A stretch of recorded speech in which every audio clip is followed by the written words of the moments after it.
स्वप्न जर का वाईट पडत असतील तर हा उपाय जरूर करू शकता। मी 2-3 छोटे छोटे उपाय सांगते वाईट स्वप्नांवरती। हा फार म्हणजे हे सगळे उपाय तुम्हाला फार उपयोगी पडतील।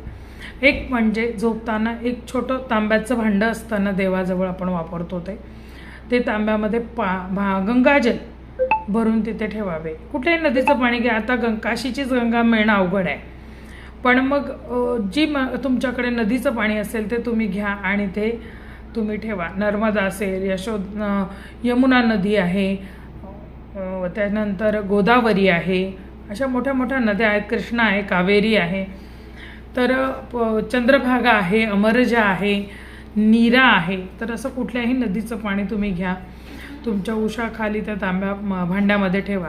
भांडा नाही आहे तुमच्याकडे, देवाचा तांब्या कलश असेल तो कलश भरून ते पाणी ठेवा। सकाळी ते पाण्याचं काय करायचं ते तुम्ही झाडाला घालू शकता।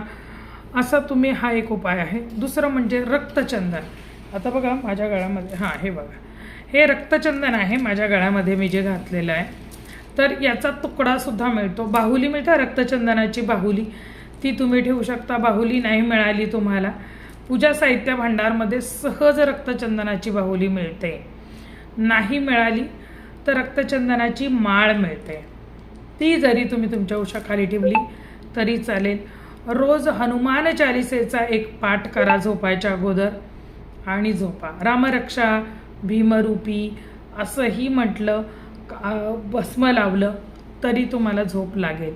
नाही तर मग काय करायचं की गाणगापूर किंवा अक्कलकोट किंवा दत्तगुरूंचं कुठचंही ठिकाण, तिथलं भस्म जर तुमच्याकडे असेल किंवा नाथांचं भस्म असेल तर ते एखाद्या छोटीशी अशी कॉटनची कापड घ्या, त्याची पोटली तयार करा, त्याच्यामध्ये ते भस्म घाला आणि ते भस्म तुमच्या उशाला ठेवा। बघा तुम्हाला झोप किती छान लागेल, स्वप्न चांगले पडतील, भीतीदायक स्वप्न पडत असतील तर ते पडणार नाहीत। तर अशा प्रकारे स्वप्नांवरती हा एक इलाज होऊ शकतो। आणि दुसरी गोष्ट म्हणजे झोपताना असे मूवी किंवा डरावणे काही सीन्स बघू नका। सगळेच लोक कठोर मनाचे नसतात, काही कमकुवत हलक्या मनाची लोक आहेत।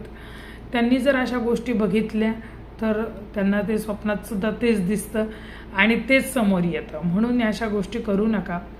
आणि दुसरं म्हणजे जर तुम्हाला त्याच्यासाठी